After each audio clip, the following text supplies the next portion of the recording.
Look, we have seen this week alone a woman fired by New York City for questioning why kids have to wear masks at the ages of 2 to 4. Mother of 3, phenomenal question, way better than most of the quote-unquote professional journalists can ask. And then I saw this yesterday. The University of Chicago was having a symposium on disinformation in media. And I'm not sure what this kid's name is, but he is a student, I believe, at the University of Chicago. And he stood up and asked a writer at The Atlantic, Anne Applebaum, about the media cover-up for Hunter Biden's laptop. And if you haven't heard this, props to this college kid for asking a better question than you almost ever see inside of the White House press corps, than you almost ever see in part of the press corps anywhere. And then I want you to listen to the dismissive and the arrogant response of this reporter, Anne Applebaum, because I think it perfectly epitomizes the era that we're living in right now. Play cut 2. In 2020, you wrote, "Those who live outside the Fox News bubble do not, of course, need to learn any of the stuff about Hunter Biden," referring to his laptop, of course. A poll later after that found that if voters knew about the content of the laptop, 16% of Joe Biden voters would have acted differently. Now, of course, we know a few weeks ago, the New York Times confirmed that the content is real. Do you think the media acted inappropriately when they instantly dismissed Hunter Biden's laptop as Russian disinformation? And what can we learn from that in ensuring that what we label as disinformation is truly disinformation and not reality? My problem with Hunter Biden's laptop is I think totally irrelevant. I mean, it's not whether it's disinformation or, I don't think the Hunter Biden's business relationships have anything to do with who should be president of the United States. So I don't find it to be interesting. That would be my problem with that as a major news story. I don't find it to be interesting. Oh, that's interesting because everybody else pretty much does, Clay. And there's a few things at work here.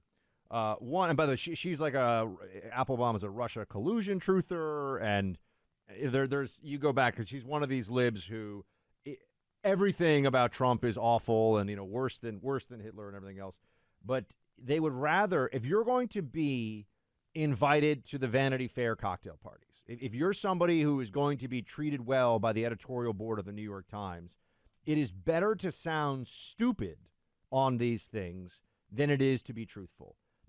She's making a conscious decision. That's a moronic statement, but it's actually better for her brand to say, I don't even think the Hunter Biden thing is a story, than to admit publicly we suppressed truth before an election as the corporate Democrat-aligned media to throw an election to a guy who now wanders around and looks confused constantly and ancient, and everybody knows it, and it's absurd. Better to pretend to be dumb and look dumb than to actually admit the truth. This is on a number of issues, by the way. This is why when the White House gets asked about the transgender swimmer in the NCAA, they go, we celebrate all. It's like, well, no, do you oppose this or not? Better to go along with the narrative than to speak the truth. There are 500,000 people who follow this woman on Twitter, and there are collections now of old tweets of her. So, Buck, she said that she found the Hunter Biden laptop to be totally irrelevant, and as you just said, in a really dismissive and arrogant way, she said, I don't find it to be interesting. Well, here's what she's tweeted about the Trump children during the tenure of Donald Trump. Anne Applebaum, I'm getting tired of hearing about how corrupt Ukraine is. You know which country is corrupt? The United States. We have a president who is using the White House to make money, presidential children who are using their father's prestige to make money. That is talking about Donald Trump and his family, which is the exact opposite of what she said in response to that kid's questions. This is why the president's son-in-law should be nowhere near the White House, she said, in relation to meetings that Jared Kushner had with other members of the international community.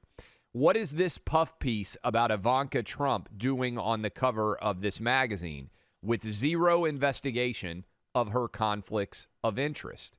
The Atlantic, so those three things. She went after Ivanka Trump. She went after the Trump children in general and Jared Kushner in specificity. Yet she is saying that the Hunter Biden laptop is totally irrelevant, and I don't find it to be interesting. And, Buck, I'll just say this. What would her response have been if one of the Trump sons had been on the laptop doing everything that Hunter Biden has done? It would have been a media feeding frenzy.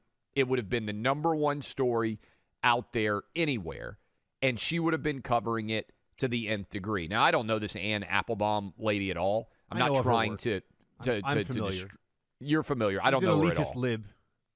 Okay, so she is, to me, just emblematic of a larger cadre of journalists that would all respond the same way. And if it were totally irrelevant, by the way, why was the immediate response, this is Russian disinformation? If it's totally irrelevant, you don't even need to worry about coming up with a fake lie, which is what pretty much everybody said.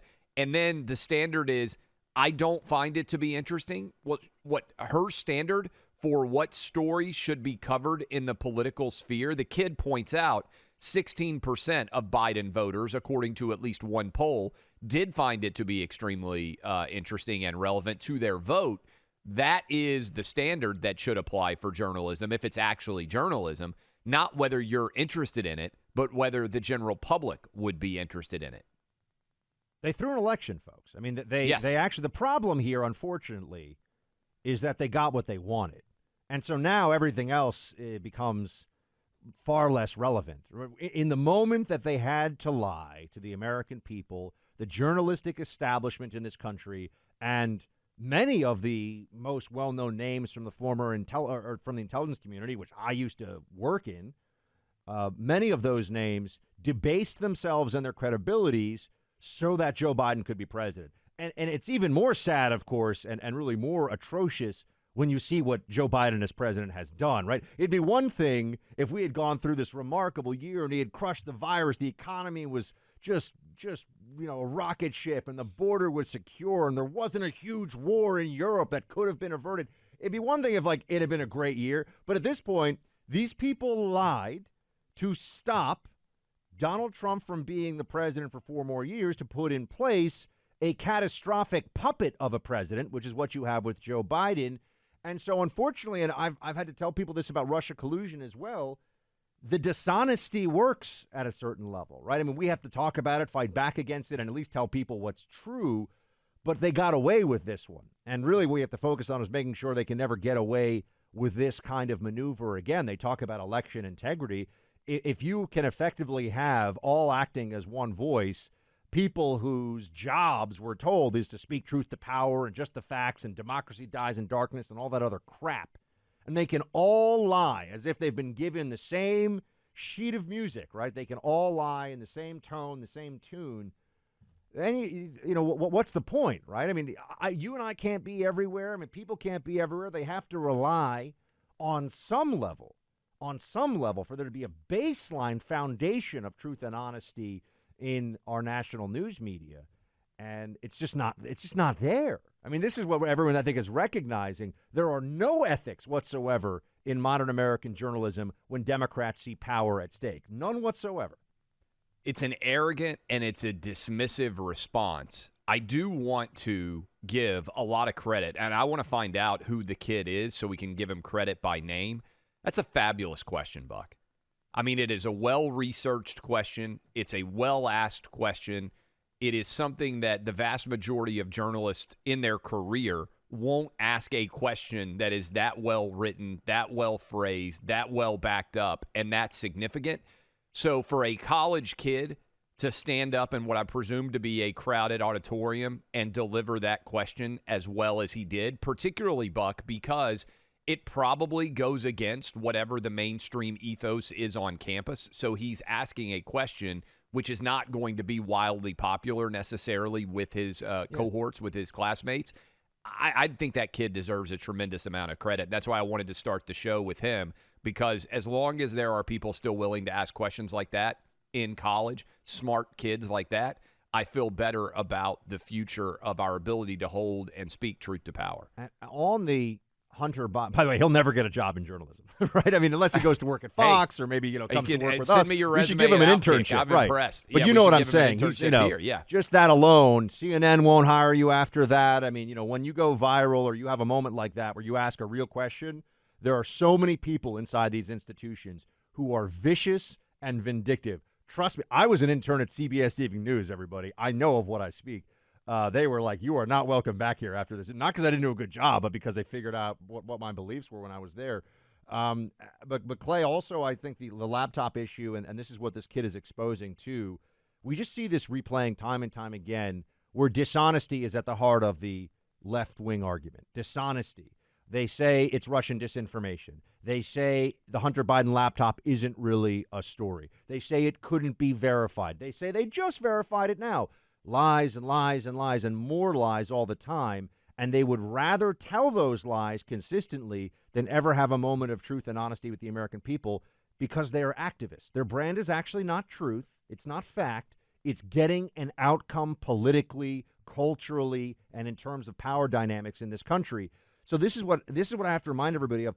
None of the journalists who lied about the Hunter Biden laptop, none of the intelligence officials, some of whom I worked for and know, 51 of them, feel badly about what they did. They were successful in the deception, folks. So you want to do something about this? We fight back. We take the fight to them. We take away their power in the midterms. I mean, because they'll just keep doing it. They don't feel badly about it at all. That's the one thing. If they could, they'll give a Pulitzer to the people who suppress the story, Clay, just as a, as a take that.